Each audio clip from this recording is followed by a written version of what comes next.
Classified Document Clearance Level, Omega. ARCANUM Division Historical Archives. The following account is restricted to personnel with Omega clearance or higher. Unauthorized access will result in immediate termination. ARCANUM Division was not founded.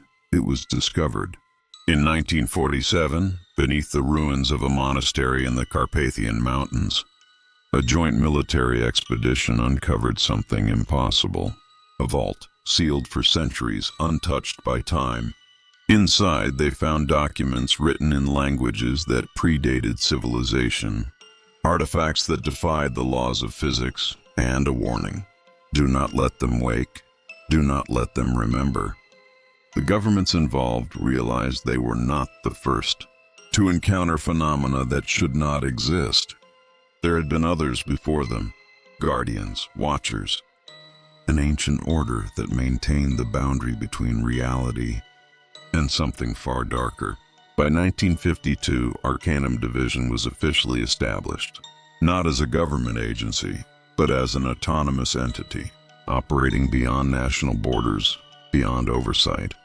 Its mandate was simple: contain, study, suppress. Anomalies began appearing with increasing frequency, objects that whispered in dead languages, places where time moved backwards, entities that wore human faces but cast no shadows. Each discovery was catalogued, each threat neutralized. But the division learned quickly that some things could not be destroyed. They could only be contained. The first containment site was constructed in 1954, Site 01, deep beneath the Arctic ice, far from civilian populations. It housed 7 anomalies. Within a year, there were 23. By 1960, the division operated 12 sites across 6 continents, each facility designed to hold the impossible. Personnel were recruited from every field: scientists, soldiers, occultists, anyone with the expertise to face what should not be. They were told the truth.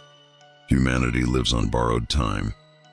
There are things older than us, things that hunger, and the only thing standing between them and total annihilation is ARCANUM Division. The 1970s brought new challenges. Anomalies were evolving. Some demonstrated intelligence. Others began to communicate.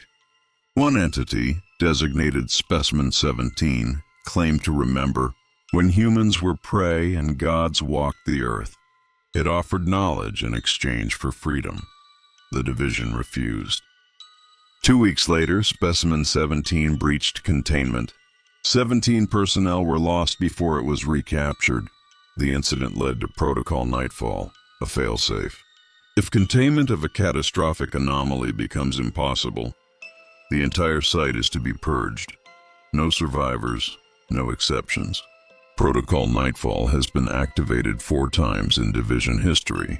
Each time, entire facilities were erased from existence. Official records list them as industrial accidents. By the 1990s, the Division's archives contained over 3,000 entries. Some were mundane, a book that always opened to page 237. Others were existential threats, a mirror that reflected tomorrow, a door that opened into nothing and from which something watched back.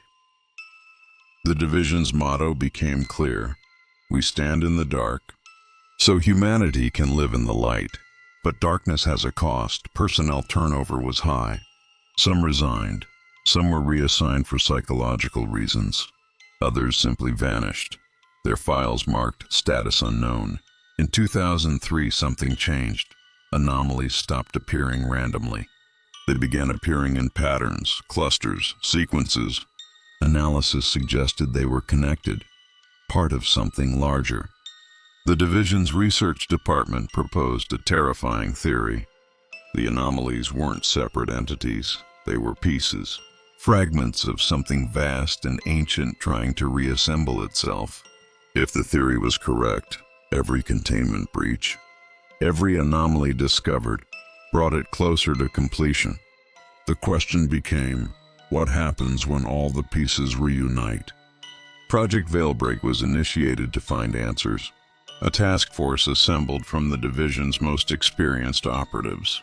Their mission: trace the anomalies back to their source. What they found was not a place, it was a moment. A fracture in time itself, dating back millennia. Something had broken through reality in humanity's distant past, and it had been leaking through ever since, slowly, patiently. The ancient order found in 1947 had known this. They had spent centuries trying to seal the breach. They failed, and now the responsibility falls to ARCANUM Division. Current estimates suggest the fracture is expanding. In 50 years, containment will no longer be possible. The division has two choices: find a way to seal the breach permanently, or prepare humanity for what comes next. Neither option guarantees survival. Today, ARCANUM Division operates 47 sites worldwide. It employs over 15,000 personnel, most of whom don't know the full scope of what they protect. Containment protocols are updated daily. New anomalies are logged hourly. And somewhere in the deepest archives, a countdown continues. The division's ultimate directive remains unchanged. Secure what cannot be understood. Contain what cannot be destroyed. Protect humanity from the truth that would shatter it. We are the watchers in the void, the guardians at the threshold. And when the darkness rises, we will be the last line of defense. This is ARCANUM Division. This is our burden. This is our oath. Addendum. For personnel reading this document, know that you are part of something greater than yourself. Every day you serve is a day humanity survives. Every anomaly you contain is a disaster prevented. You may never receive recognition. You may never see your family again. You may die in silence, your name erased from history. But you will die knowing you stood against the impossible, and that is enough. End of document. Clearance verified, Omega level access. Remember, we die in the dark so you can live in the light. ARCANUM Division Est, 1952. Transmission ends